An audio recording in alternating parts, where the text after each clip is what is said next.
Oke, selamat datang di video saya. Seperti yang kalian lihat tadi di judulnya, apa itu HIV/AIDS?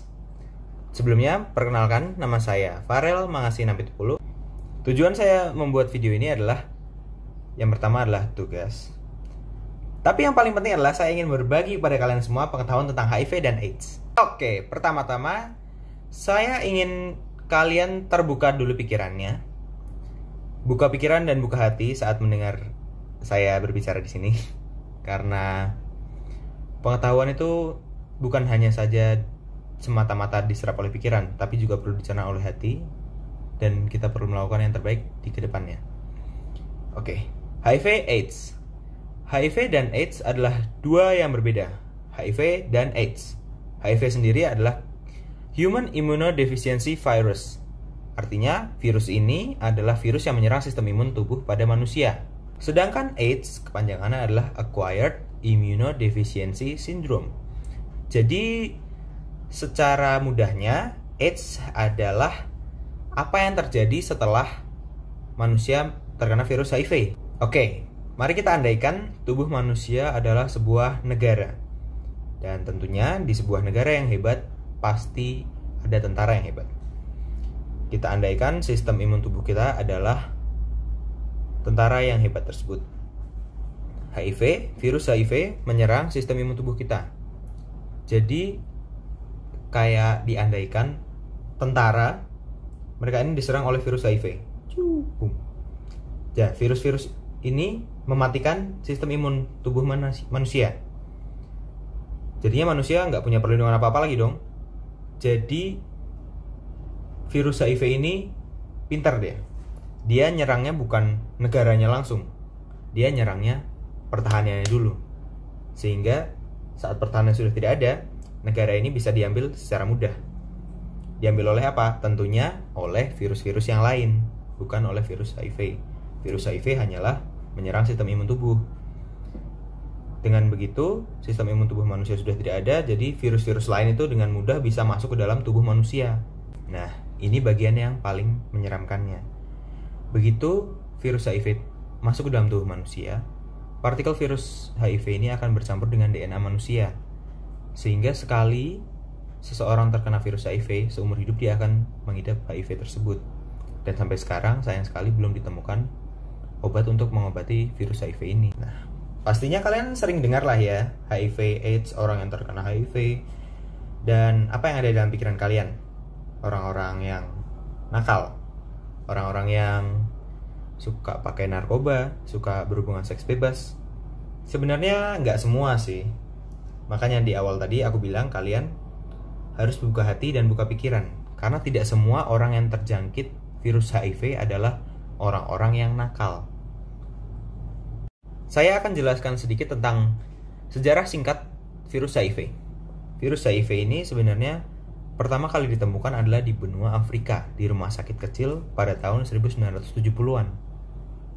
Tapi, kasus pertama yang dilaporkan ada di Los Angeles pada tanggal 5 Juni 1981. Oke, perlu kalian ketahui, virus HIV dapat menyebar lewat berbagai cara, tapi yang pasti adalah melalui cairan tubuh.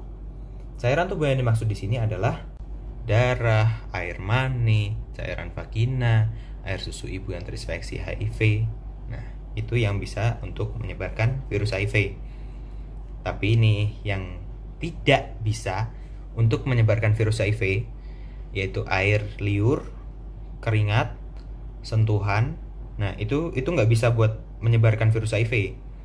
Jadi, kalau kalian punya teman atau siapapun di lingkungan kalian yang punya virus HIV, tolong jangan dijauhi. Mereka juga manusia, mereka perlu pertolongan.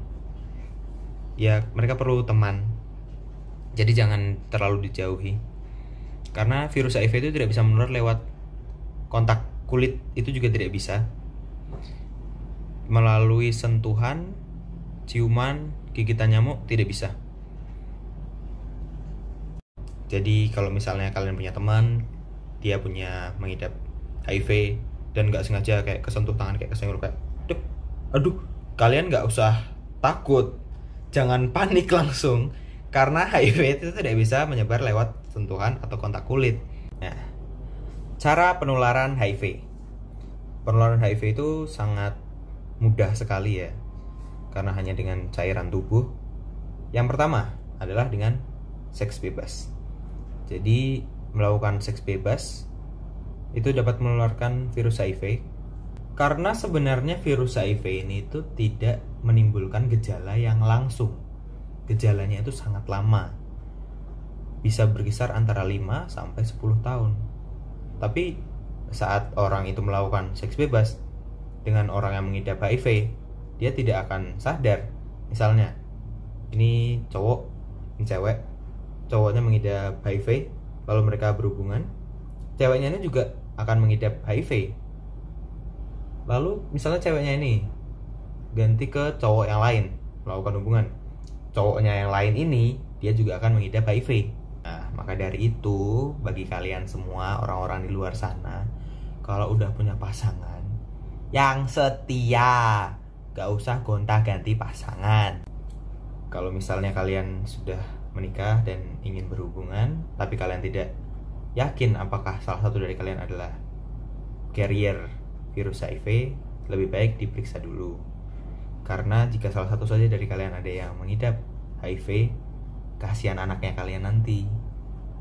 Anaknya tersebut otomatis akan mengidap HIV. Dan tentu saja hidup seseorang yang mengidap HIV tidak akan sebaik orang normal. Oke, yang kedua, narkoba. Kalian pasti sudah tidak asing lagi kan dengar kata-kata narkoba. Narkotika dan obat-obatan. Mungkin kalian sering lihat di film atau mungkin di sekeliling kalian ada pengedar gitu. Itu bisa dilaporkan langsung aja ke polisi. Gak usah komen di bawah, oke? Nah, mungkin dari kalian masih ada yang bertanya, loh, kalau narkoba, narkotika dan obat-obatan itu dilarang, kenapa rumah sakit ngasih kita obat? Berarti rumah sakit ngasih kita narkoba dong? Ya, sebentar. Narkotika dan obat-obatan. Dalam bahasa Inggris, obat itu drugs. Nah, orang Indonesia mengindonesiakannya narkoba itu dari kata drugs. Jadi, sebenarnya narkoba itu bukan hal yang buruk jika digunakan tepat pada porsinya. Ya, memang betul rumah sakit memberi kita narkoba, tapi dengan dosis yang sudah disesuaikan dengan kita butuhkan. Makanya kalau kita ingin pakai narkoba, kita perlu resep dari dokter. Jadi tidak kebanyakan dan tidak kekurangan. Contohnya morfin. Dulu saat zaman perang, tentara itu menggunakan morfin untuk meredakan rasa sakit. Misalnya ketembak gitu, dia suntikan morfin kayak itu dia langsung hilang rasa sakitnya. Berarti kan itu bermanfaat kan. Jadi narkoba itu bisa bermanfaat jika kita gunakan dengan tepat. Tapi jika kita tidak gunakan dengan tepat, itu juga bisa merusak kita. Contoh yang merusak kita, misalnya kita sedang ada di pesta gitu ya, party, dugem malam-malam gitu. Terus ada temen lo gitu yang ngajakin, ini aku bawa narkoba nih, enak ini. Dia bawa suntikan, satu suntikannya, terus dia suntikin ke darahnya dia kayak langsung wah ngefly gitu, langsung semangat partinya. Terus lu tertarik, ya udah dia kasih lah ke lu. Terus kamu pengen coba juga dan akhirnya kamu suntikan juga ke darahmu. Nah, di situ letak kesalahannya. Jarum suntik itu menembus kulit kita menuju ke darah langsung.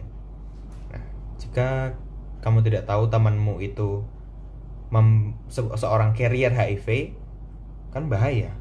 Lo nggak tahu kan, HIV itu kan nggak langsung kelihatan gejalanya. Jadi hati-hati sama teman-temanmu, bisa aja mereka carrier. Jarum suntiknya udah ke darahmu, berarti kamu juga udah HIV. Nggak ada kompromi.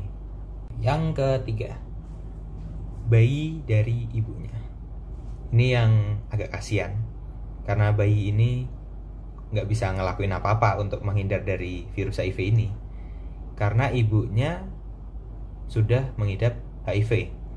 Bisa karena masa lalunya ibunya, bisa juga karena masa lalu suaminya yang bermasalah. Nah, ini bisa tertular ke bayinya itu dari air ketubannya. Ya pastilah bayinya selama 9 bulan ada di dalam air. Seumpama itu dia 9 bulan berenang di dalam air HIV, ya tentu saja dia terkena HIV-nya lah.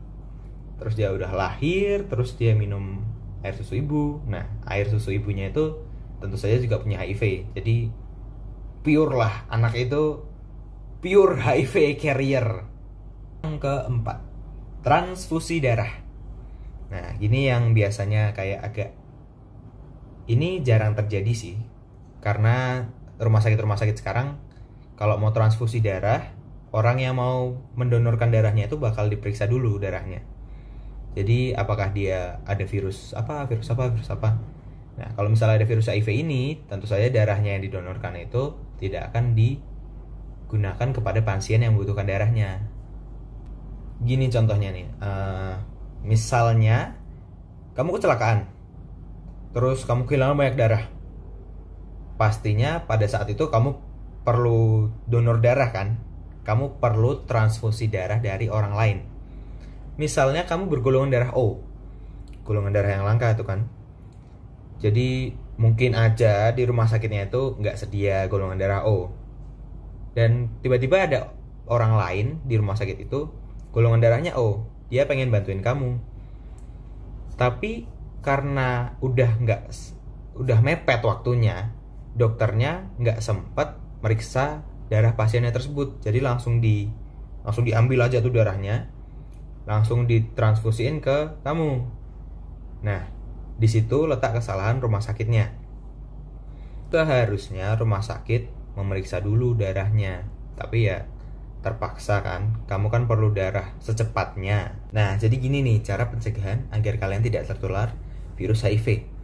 Yang pertama dan yang paling utama dalam kehidupan, Tuhanan. Pertama-tama kita harus mendekatkan diri kepada Tuhan agar kita dijauhkan dari hal-hal yang buruk yang mungkin bisa membuat kita tertular dari virus HIV. Kedua, tidak usah ganti-ganti pasangan. Punya pasangan satu, dijaga, dirawat, disayangi. Gak usah ganti-ganti, oke? Yang ketiga, untuk anak-anak yang seumuranku, masih remaja, 16 tahun, perbanyaklah edukasi. Edukasi itu bisa dari mana aja, bisa dari orang tua, guru, dokter, atau mungkin bisa dari video yang aku buat ini sekarang. Dan tentunya kalian jangan mau diajakin sama teman-teman kalian untuk nyobain narkoba lah atau seks bebas gitu, itu gak baik. Rokok juga, karena narkoba itu awalnya pasti dari rokok. Jadi mending dari awal kalian gak usah ngerokok ya. Yang keempat, gunakan waktumu dengan sebaik-baiknya. Gunakan waktumu untuk mengembangkan hobimu, misalnya kayak menggambar atau olahraga. Olahraga bisa membuat badan sehat, bugar, daripada aneh-aneh kan, narkoba lah, seks bebas, party, itu buang-buang waktu, buang-buang tenaga, nggak guna. Menggunakan waktu yang sebaik-baiknya. Waktu manusia tidak lama hidup di dunia ini, jadi waktu yang diberikan kepada kita sebaiknya kita gunakan dengan sebaik-baiknya. Kita gunakan waktu yang kita miliki untuk bersama dengan keluarga, teman, dengan orang-orang yang kita sayangi. Dengan begitu hidup kita akan baik-baik saja. Oke, sekian dari saya. Terima kasih sudah menonton video saya. Semoga apa yang saya sampaikan di video ini dapat kita manfaatkan bersama-sama demi hidup yang lebih baik. Jika saya ada salah-salah kata, saya mohon maaf. Saya Farel, makasih. Saya pamit undur diri. Terima kasih.